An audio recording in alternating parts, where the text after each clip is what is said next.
Anong gagawin natin dito? Iangat na lang po naman Alin na iangat natin yung body? para Sagad na no? Binaba namin yung yung makina nitong Volkswagen. Oh, marami ka bang tinanggal na tornilyo? Apat yung lang sa doon. ano po, apat lang po. Dito apat lang doon. Oo. Tapos yung mga maliliit na tornilyo lang dito. Yun, diyan po. Ayun. Tapos yung body, hindi pa naman natin to pababody repair, tanggalin lang yung mga kalawang muna. Pero kailangan mababa muna natin to, mahanap natin yung mga tagas-tagas. Oo. Kasi bukas darating si Gute, yung tagabili ko ng pyesa. Medyo overtime ka ng konti ngayon. Makita lang natin yung mga bibilhin para maipadala ko bukas. Paano gagawin natin ngayon? Itataas natin yung body. Ano yan, bubuhatin na lang ba natin? Kaya bang buhatin to? Kaya. Ah, hindi. Kulang yung ano mo. Hindi, pwede pang itaas yung yung, oo, pwede pa nating itaas yun. Tapos mamaya papakita namin sa inyo kapag nakababa na tong makina ha. So, ito yung makina ng Volkswagen na 1600 na binili ko ng 25,000. Ito, gumagawa ngayon ako ng pagkakagastusan.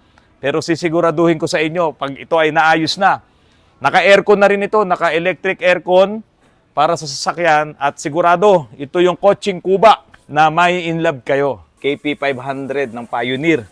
Dito pala talaga malalagay ito. Ang tagal-tagal na nang nasa akin ito. Stereo ko pa to nung ako'y namamasada ng jeep nung araw. So dito na siya malalagay sa ilalim nito. Ayan.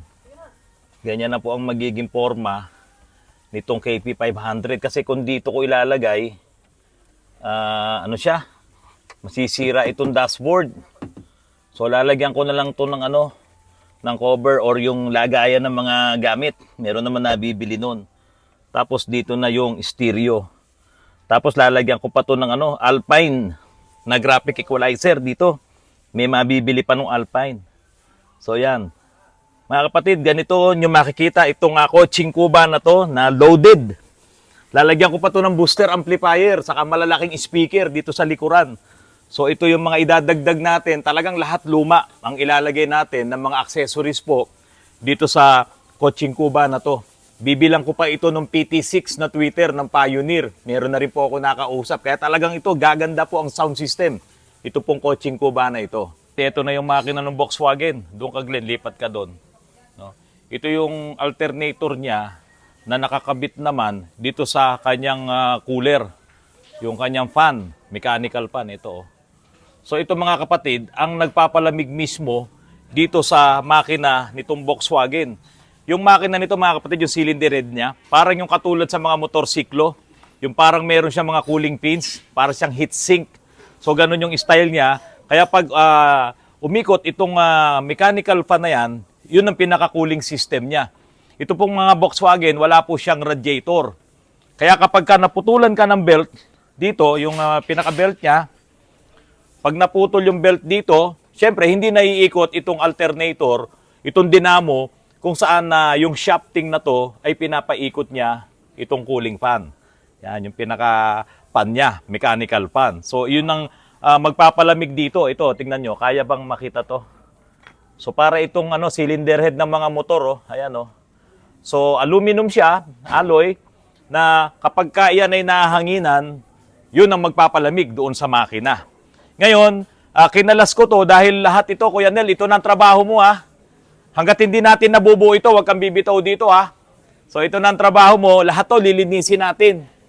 Ito, lahat yan, since ikaw na yung nagkalas, lahat yan kailangan mawala yung mga dumi-dumi na yan. Mapakintab mo talaga, mapalinis mo, mapakita mo yung aluminum yan. Yan ang gagawin. Tapos ito, kakalasin din natin, pipinturahan mo yan. No? Ngayon, ito, kailangan natin kalasin tong flywheel, yung clutch assembly, kasi yung langis na tumutulo dito, yung tumatagas ito, tulad nito. Dami ng langis niya, no?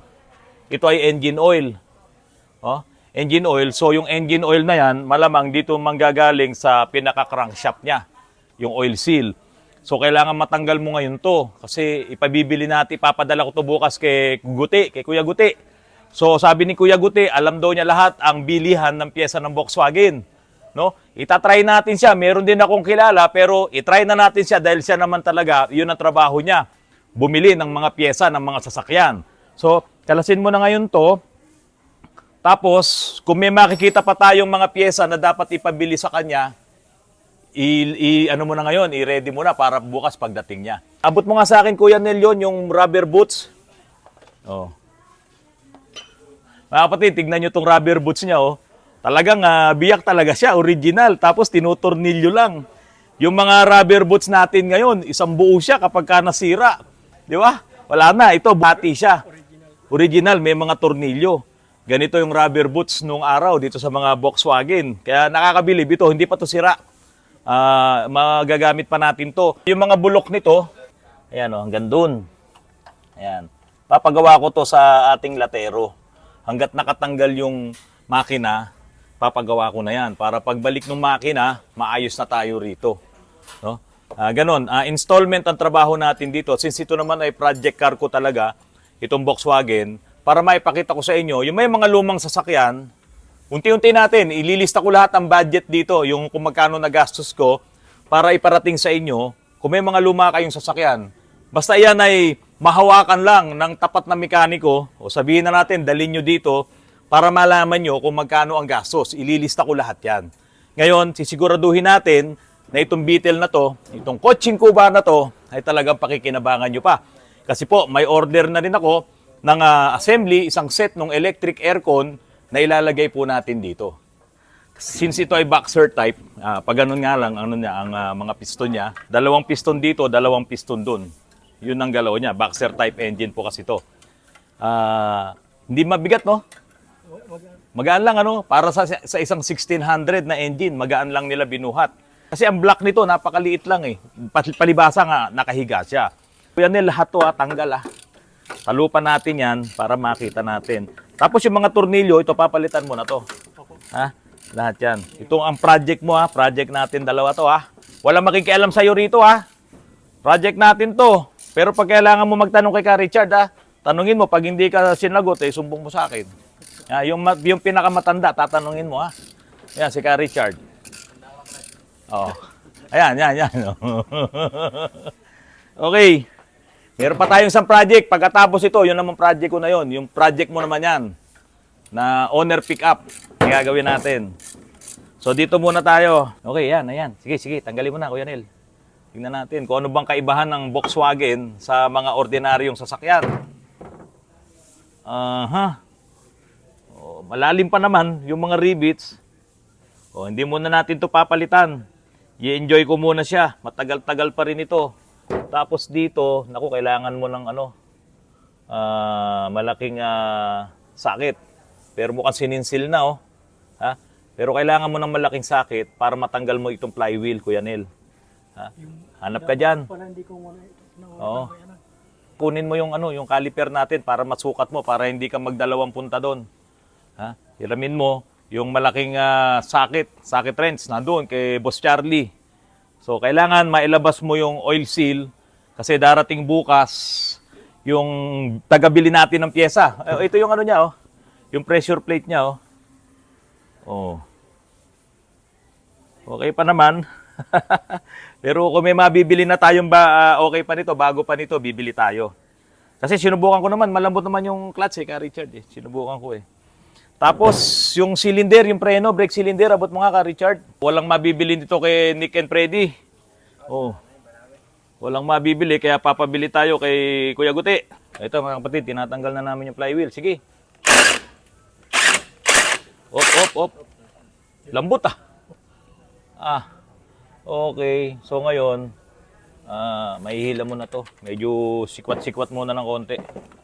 Ibang klase yung yung tornilyo ng flywheel niya, Samantalang yung mga moderno sasakyan ngayon, ang dami mga tornilyo maliliit na ganun.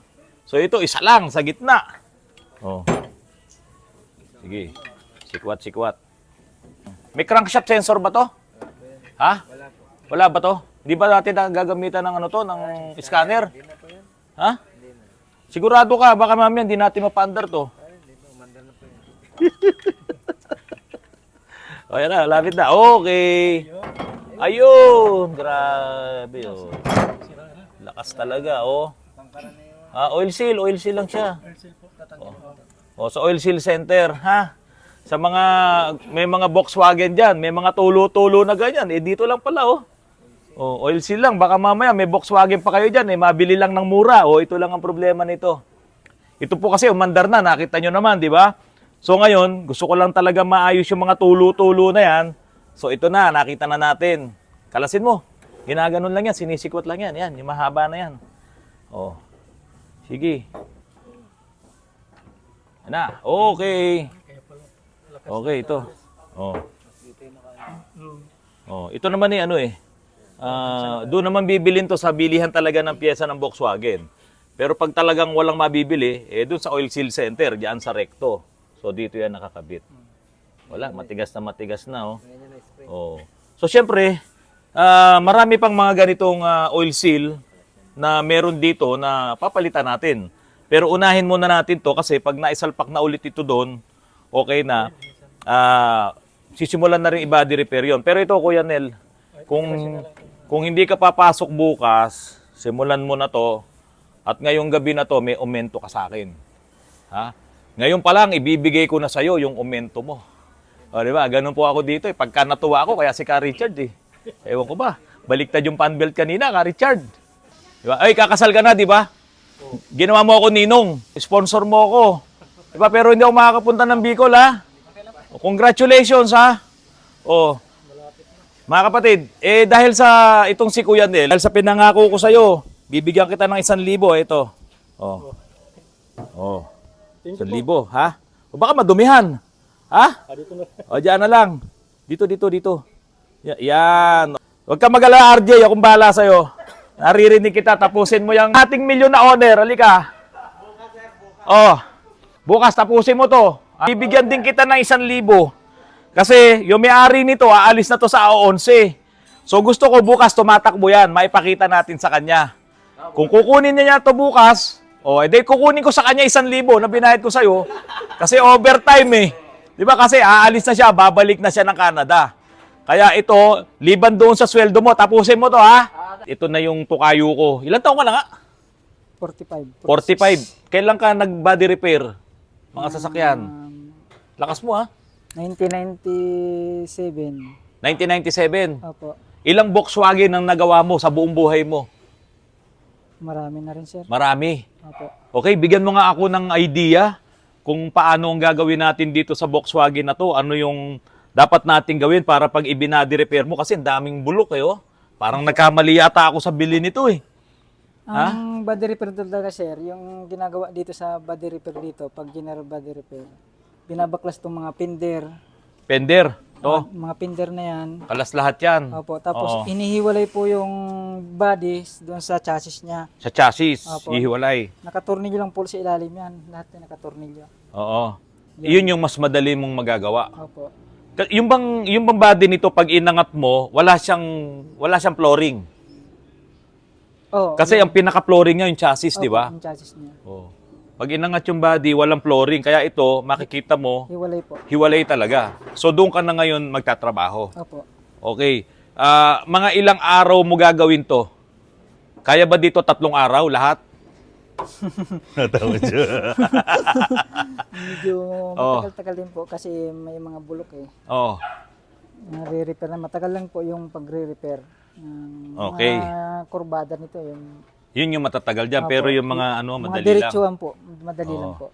Kanina, natuwa ako kay Nel. Binigyan ko ng 1,000 kay Kuya Nel. Opo. Kasi nag-overtime siya kagad. Bayad ko kagad ang kanyang overtime. Sobra pa. Ano po? Ngayon, pag natuwa ako sa'yo, hindi lang 1,000 bibigay ko sa'yo. Humirap ka sa camera. Kasi gusto ko ito, magandang maganda. Pati yung pagbabody repair mo dito. Yung habang binabody repair mo, total pintor ka rin, anong dapat ginagawa? Pa-primeran po. Pa-primeran na. Kasi yung ibang mga latero, palibasa latero lang, ibabody repair nila, matatakpan na yung mga double walling, Opo. hindi pina-primeran, kaya mga ilang buwan lang, Bubulok na. mabubulok na naman, kalawang na naman. So, ganun ang gagawin natin diskarte dito. Papasok ka bukas. Opo. Pag pumasok ka bukas, meron kang regalo sa akin. Opo. Ha? O, sige. So, sisimulan mo yan bukas para itong project natin na Volkswagen dire-diretso. At lalagyan mo pa ako ng lagayan ng air ng condenser doon sa harap kasi lalagyan ko to ng electric aircon. So, sure na tayo dito. Opo. Ayan ang witness natin, yung mga subscribers ni Autorans. Pag hindi mo ako pinasukan bukas, isusumbong kita sa misis mo. Ha? O bati ka na sa misis mo. Ha? Sa anak mo. Ay, nak. O ayan, mga Bicolano kasi ang mga kasama natin dito, lahat sila Bicolano. Kaya ang sabi nila, kapag Uragon ay sweet lover. Sweet lover. Oh, ayan. Okay, mga kapatid, balikan ko lang yung tanggalin ko to, baka magsalita ka, maririnig. Okay, balikan ko lang yung mamahaling owner type jeep na yon. Meron po kasing nag-comment sa akin, bakit daw papalitan ng transmission, pwede naman daw i-overhaul.